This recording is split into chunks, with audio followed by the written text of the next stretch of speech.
close to being the end of October. It's the last week. We have so much reading to do, but also we want to enjoy this last week. We wait for this time of the year every year too, and we're in it right now and we need to appreciate it. Yeah, we haven't done any fall activities other than going book shopping, and we're on a book buying ban. Is that even a fall activity? It's an activity for all time.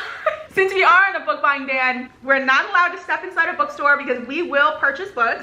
We want to do a bunch of other fall things instead. We're gonna read our books, do some other fall activities, and have a great day. If you were there for our reading sprint last Friday, you already know that we started these, but today I have Gothicana by Runex, I believe is how you pronounce it. I was seeing this book a lot this fall, specifically because it has that ambiance of like dark academia. It's almost a gothic romance, which I really like. And the setting just takes place at this really old, creepy castle, so it's perfect for spooky time. Our main character's name is Corvina. She just lost her mother, and she's been accepted into this mysterious university at this creepy castle, so she decides to go. And we know she has kind of a troubled, mysterious past as well as the school, so we're kind of unpacking everything she's been through. I really like the writing so far. The descriptions are really, really nice. It's just putting me in that Halloween spirit because of all the dark academia things. I hope this gets me into the genre because I would love to read more dark academia, but I am liking it so far. In the live reading sprint, I did start Tender as the Flesh. I'm about 70 pages in. It's a dystopian world where the animals get a virus and we're no longer allowed to eat the animals. So the humans start breeding other humans, and that is our source of meat that we begin to eat. A really crazy concept. I feel like that's perfect for this time right now just because that is so creepy to think about. We're following the point of view of one of the guys who works at the slaughterhouse. We see right now that he has been gifted a female, which is what they call the woman that they breed for consumption. So crazy, but that is something I knew going into it. When you were talking about it, that is something that really intrigued me because I was like, how is he even going to react to this? We can already tell he does have some kind of feelings for her. He cares like if she's cold, if she's had enough to eat, and that's really not something that they're supposed to care about. But I'm excited to see how it's gonna end, and then after I finish this one, I will jump back into The Shining. I have read a little bit, but I still have a lot to go. I haven't read enough to have any solid opinions about it yet. We're gonna read first, and then we will update you guys in a little bit.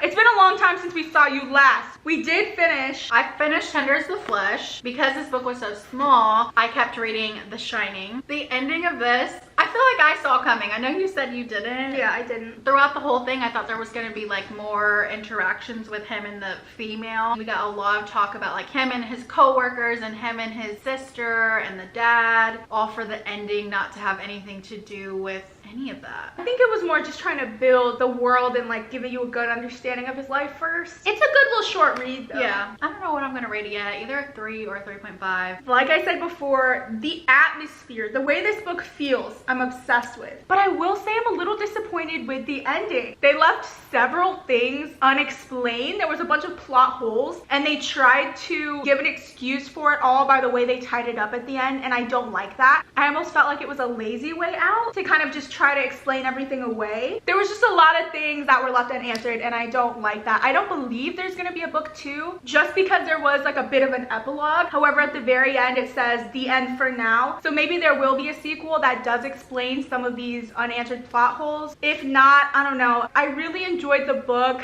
up until the ending, and I hate it when that happens. That's like the worst thing. It's the worst. That's how I feel a lot of movies are too. Yeah. So good, so much potential, and then it's a rushed ending. At least with movies, it's 1 to 2 hours. This was like 8 hours of my life. You know what I mean? And though I do love the vibes, kind of upset about the ending. I think I'm gonna end up giving it a 3.5 just because it was solid. I did like everything else about it. As Lauren was reading Gothicana, I was picking up where I left off on The Shining. This is my first ever Stephen King novel that I'm reading. I will say I do not love long descriptions. I like getting straight to the point, and I hate long chapters, and both of those things are in this book. It's making it really hard for me to get through. Definitely not my favorite, but I know so many people love like traditional writing like this. It's just not something that I enjoy. I know this is a big movie adaptation too. I've never seen it, which is crazy because I watch so many scary movies. I do like this story, so I am interested to see the movie and see if that's something that I would enjoy a little more. I am towards the middle of this book and I'm really just waiting for something crazy to happen. We're at page 100 and something. They're barely even getting to the hotel. I think that's like a popular writing style for Stephen King, which I didn't expect either, because with the one other book that I've read from him,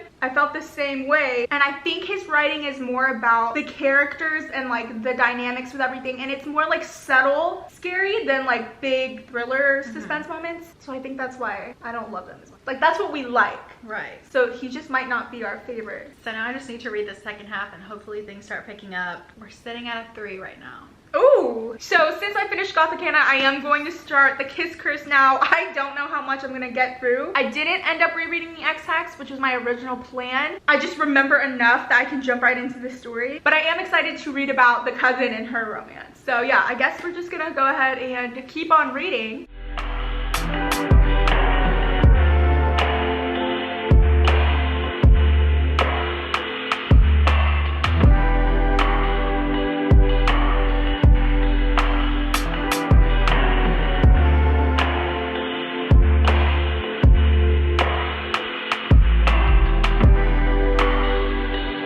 Okay guys, we're done with reading today. I finished The Shining. That's how I feel. I'm done with reading today. Yeah, it's enough. I will say like the last few pages, things just started going down. It's what I've been wanting this whole time. I did enjoy the ending. It wasn't the route that I thought it was gonna go. I actually teared up a little bit. Okay. Just because like I really enjoyed the little boy's character, Danny. He's just been through so much at such a young age. I felt so bad for him. Just the whole ending was emotional. Now I'm really intrigued to see the movie. I am glad I read it. I'm glad this is my first Stephen King book, so now I kind of know what everybody's talking about when they reference Stephen King. Both of these, you guys, it's like 3 stars for both. It's one of those months. Yeah. I have not read enough yet in The Kiss Curse to have an opinion. I mean, I'm only really a couple chapters in. I do like being back in this world though. I'm remembering the characters as they're popping up. We have Reese and Vivi who are together. Now we're in Gwen's point of view. I like how in the opening we actually get a flashback to when Gwen and Reese's brother met back in school. I don't know if you remember, but Reese's brother's name is Wells and he works like as a bartender. Is this The Bachelor? Oh, I don't know. That's who our love interest is going to be, and that's what I was hoping for, because I do remember Wells from the first book. I think right now is a good place to stop on the reading. I mean, you've already read 2 books today, so we're gonna do some other fall activities. We are hungry. We're probably gonna get some dinner. Not too sure yet what we're gonna do after that, but we're gonna take you guys along the way. We want to go to the grocery store for a quick trip. We're just gonna get cookie dough to make some Halloween cookies and then see what other fall stuff they have. They have pumpkins, you guys. 2 for $11. Wow. They actually look really nice. Should we get one? Yeah.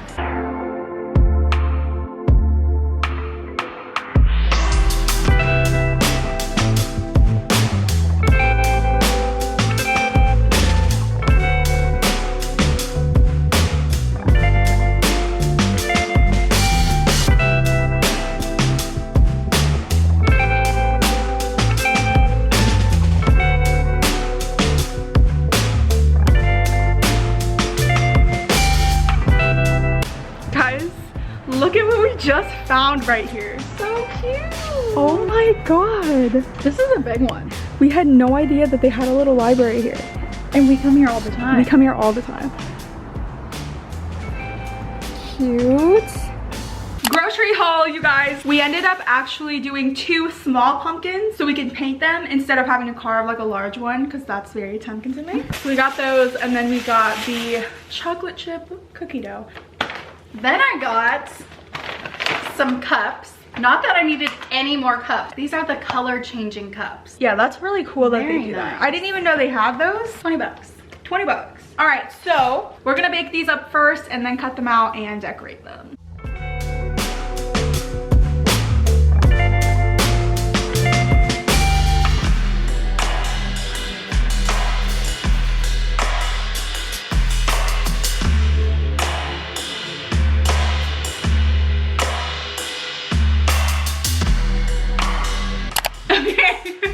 We put the angle down so you guys can see what we're doing, but we're gonna decorate our cookies now. We've got our little color bags. They're kind of pastel. Yeah.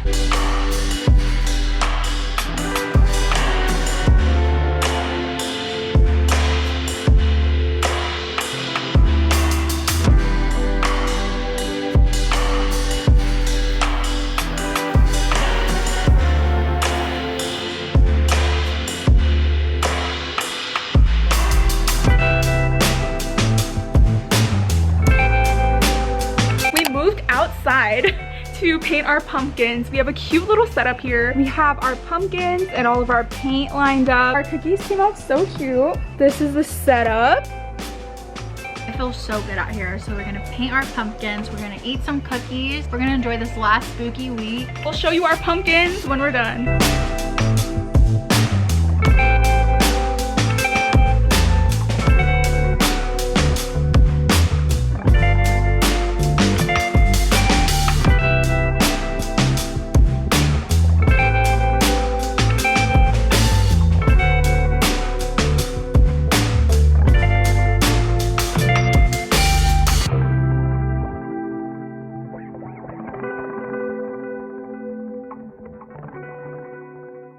Okay, little update time. We went on Pinterest to see like what kind of vibe we're going for with our pumpkins. And I thought this was, a little Jack pumpkin. super nice and easy. This is my Jack. You know what? It's so cute. It's really not. It's terrifying. I messed up on his smile. Whatever. Perfect for spooky season. Perfect. Let me show you guys my little reference photo. Oh, there we go. It's a little, my phone died. Oh my God. Here. It's a little Frankenstein one. They saw it. It's fine. He's kind of cute. He's so cute. I gave him a little mad angry face. I also started painting one of the coasters, but I need to let it dry before I finish, so I'm not even gonna worry about it right now. Super cute. I'd say it was a successful fall day. We hope you guys enjoyed coming along with us on our day today. We're super sad that the spooky season is almost over. Overall though, it's been a really fun day full of fall activities. So let us know in the comments what your favorite fall activity is or was this past month. We are going to end the video here, so make sure to like and subscribe if you haven't already, and we will see you guys later. You know, like people go to pumpkin patches. Paint on your nose. No. How long has it been like that?